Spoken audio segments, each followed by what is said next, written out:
Hey everyone, I understand everybody is tired, so I would like to wrap up really fast by asking you a question. So there was a study in 2008 or 2009 at Stanford, if I'm not mistaken. Users were introduced to a computer and they had to chat with the computer. One group of users was supposed to talk with human people on the other side of the computer. The other group was introduced to talk with the chatbot. And they were supposed to talk about two things. They were supposed to talk about for a long time, not just one day, but for several days, for several months even. They were supposed to talk about two things. They were supposed to talk about facts in their life, and they were supposed to talk about emotional events in their life. And then the psychologists at Stanford measured what kind of changes in their well-being, in their mental health took part. So my question to you, so when people were talking to chatbots and the people were talking to other humans on the computer, and they knew that they were talking to humans and to the computer, who was having a better experience and had better emotional changes in their life? Those who spoke with a computer, with chatbots, or those who spoke with humans? So raise your hands if you believe that people who spoke with the humans had a better impact. Okay, it seems like a half of. Okay, who thinks that who thinks that the computers, that the ones that spoke with the computers, did better? Okay, good. Kirill, maybe I ask you, why do you think that those who spoke with the computer had better experience?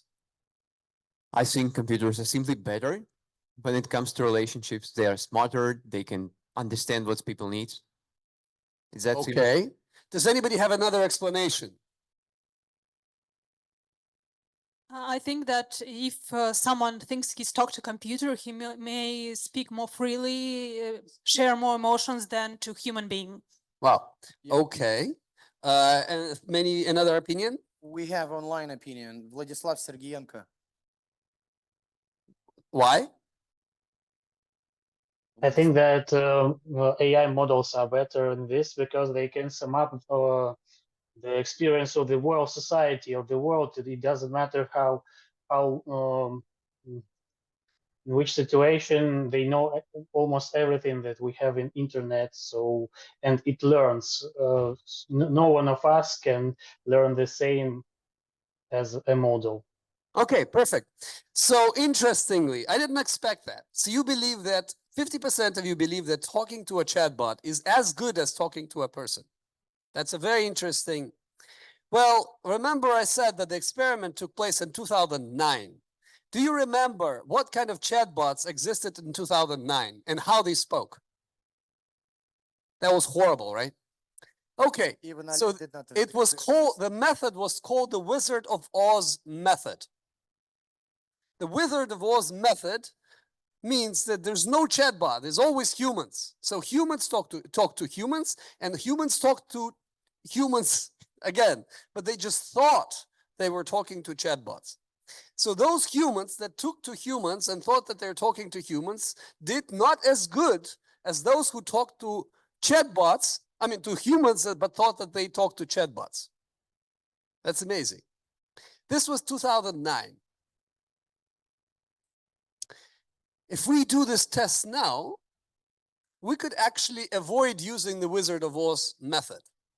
I think at the moment, chatbots are almost there. They actually have very good conversational ability.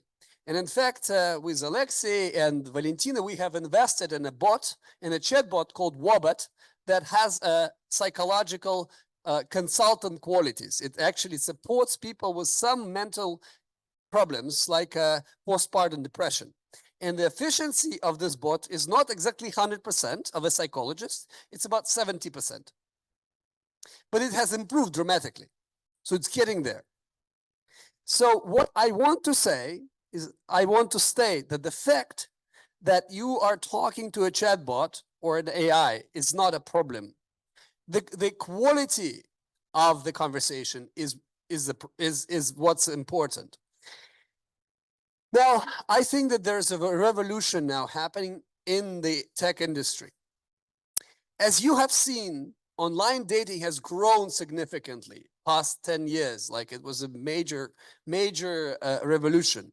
In many markets, there's still a bit of an opportunity, maybe not a bit, just a big opportunity, like India, maybe like China, like maybe Saudi Arabia. There's like markets where online dating can grow really fast. But if we're looking at the online dating market in the US or in Europe, it's very much saturated. So they are expecting some growth. So some growth, but AI is considering 10, 20, 50x growth in the next 3 or 5 years. And I don't want to miss this out.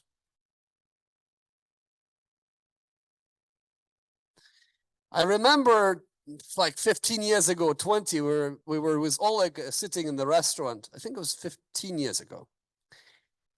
We had already a successful company, and we were talking about where should we invest the profit. And we were clear that mobile apps is something that's becoming a new reality. And we thought, how do we do this? And we spoke about it. We talked about moving to other industry. We talked about taking our apps, our website to the mobile market, and we then did it. We just didn't do enough. We basically, as a company,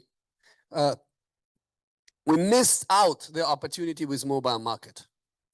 I remember meeting Sean Red, the founder of Tinder. We had a meeting in Silicon Valley. At some, at his office, and I remember he was showing me his app, and I was like talking, and I said, "How much revenue do you have?" And he said something like, "We have $30 million," and I said, "Yeah, it's a good revenue. I mean, you will grow, hopefully." That's what our conversation was about. Then our revenue was about 100 million or something like that. So we thought Tinder, okay, 30 million is not a bad revenue. But now look at them. They have billion. And the reason why they actually succeeded, it's not just they went mobile. They actually understood how to use mobile in the proper way. So geolocation and swiping, making it dating a game and using, precise geolocation was a very important feature, like a killing feature that they used. It's not just we bring the same functionality online and then, to the mobile and keep it there and hope that it's, we've actually we actually maintained our position in the mobile market, but we have not benefited significantly like Tinder did, which grew like 20x, 50x. So I think with the AI, we should not miss this opportunity. It is extremely important not to focus on things that already done, like, okay, what we will promote? Oh, we'll promote human-to-human interaction in our apps. That was like 50 years ago. We've done that. Tinder's done it, Bumble's done it, Hinge done it. Everybody knows that. It's like human-to-human. Okay, that's fine. I think we should understand that there's some really important forces in the market, and we should benefit them. We should take them really, really serious. So I've heard almost everybody in the presentation speak about AI and how you will implement it, and that we use this in generating some ads, and that we're using it to generate to bid for potential customers. But I want to say it's not enough. I don't think we're taking AI seriously enough, and we should, because it's something that's going to be very, very big. And I'd like to ask you to end the one very There are 4 types of opinions. Opinions that are everybody knows and it's right. Opinions that are everybody, is it popular but wrong. Opinions that are not popular and wrong, and opinions that are not popular and right. So can you give me an example of an opinion that's very popular and right? Can you give me any opinion that's very popular and right and true?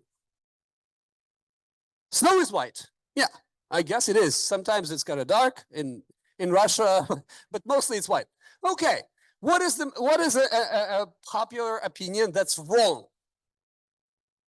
Popular, not wrong. Earth Say is it again. round. Earth is round. Peanut is a nut. Okay, perfect. That's a popular. I thought that way. So I guess I am wrong.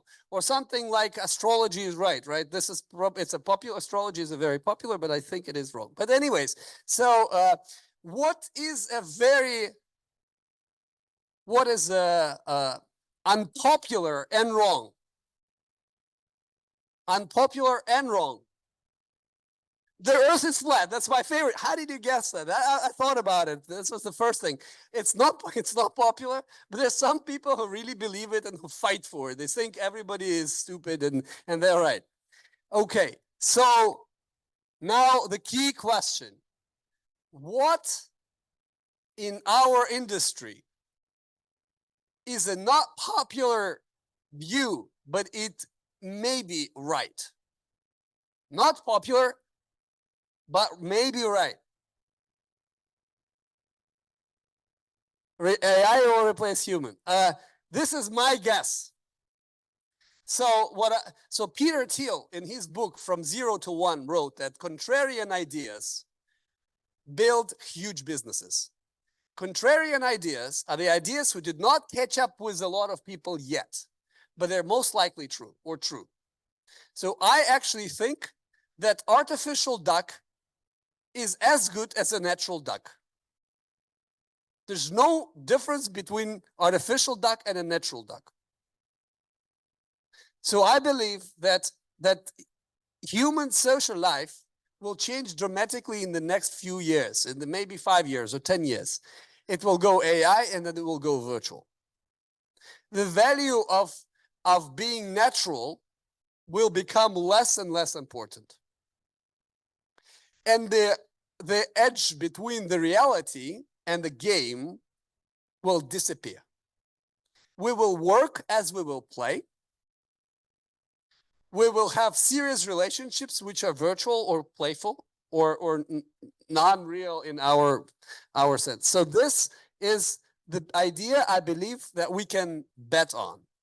And some of our products are already on this road, like Eva, or some of our products like Once are somewhat there. Dating.com is floating. Dillmill may be further away because they do a really good job in bringing, really, really real people together. But I think all of us need to be very serious about what's happening in the world. And everybody from here needs to be very serious about the fact that AI is coming seriously and it's going to change our social life to 3.0, not just web 3.0. It's going to be social 3.0. So I would like to conclude with a toast, which is to love, sex, and chatbots. Was that? Thank you.